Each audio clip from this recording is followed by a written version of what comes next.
Here's how you use and check your practice test scores on bluebook. So first, you want to go to College Board's website and sign in.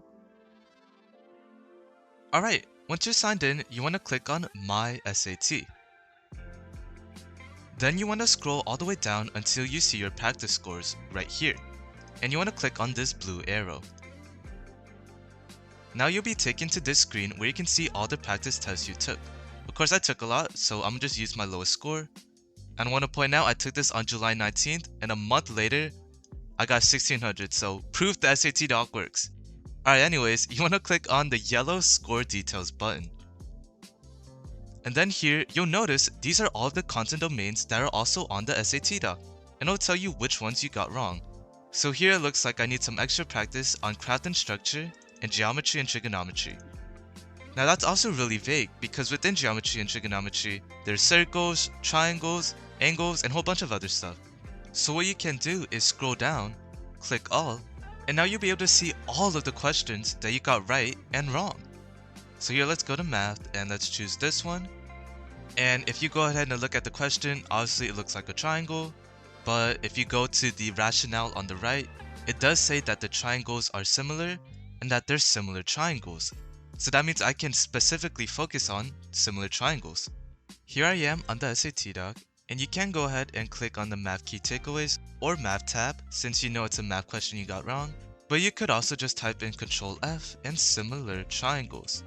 Okay, so that was my typed up notes, but if you go ahead and click enter a few more times, it should take you to another tab, and here I'm now in math key takeaways at similar triangles, and these are all of the notes that you would need on similar triangles.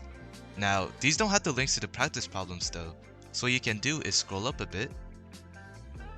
And here you notice that the name of the subskill is angles and triangles. So now that you know the name of that, you can just go to math, and then Control F, angles and triangles. And right here are all the links to what you could do to practice for similar triangles. So there's a notes video you could watch, or if you don't want to watch a video, you could just read the key takeaways. There's of course all the practice problems and their key. And there's also a video where I go through every single question, so if the key doesn't make sense to you, then you could just watch me work through it. Here I am back on the questions I got wrong, and this time I'm gonna do a reading and writing one. So let me do this one for example. And you'll see here that it literally tells you what the skill is.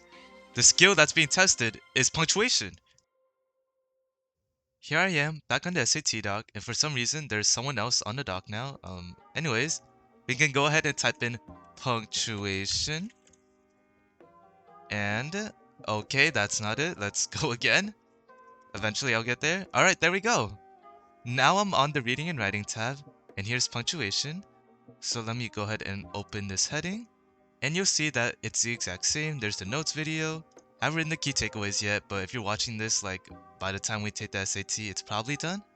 And then of course, there's also the questions and the key, and possibly the walkthrough video if it's like after December you're watching this. Alright, so that's how you log into bluebook to check your practice test scores, and then using the questions you got wrong, that's how you can target them and practice using the SAT doc. Now, let's say you got a question wrong, but it doesn't tell you what category it is. Like, it doesn't tell you if it's similar triangles or if it's punctuation. You could always just send a picture to me and I'll probably be able to tell you. Because at the same time, I kind of name all of these things really weirdly, so you might not be able to tell straight off the bat. Like, who would know similar triangles would be under angles and triangles? Well, I mean, it has the word triangles, but at the same time, there's... Okay, anyways, you get the point. And if you still don't understand some of the questions or concepts, of course, feel free to ask me. Anyways, good luck studying, and I'll see you.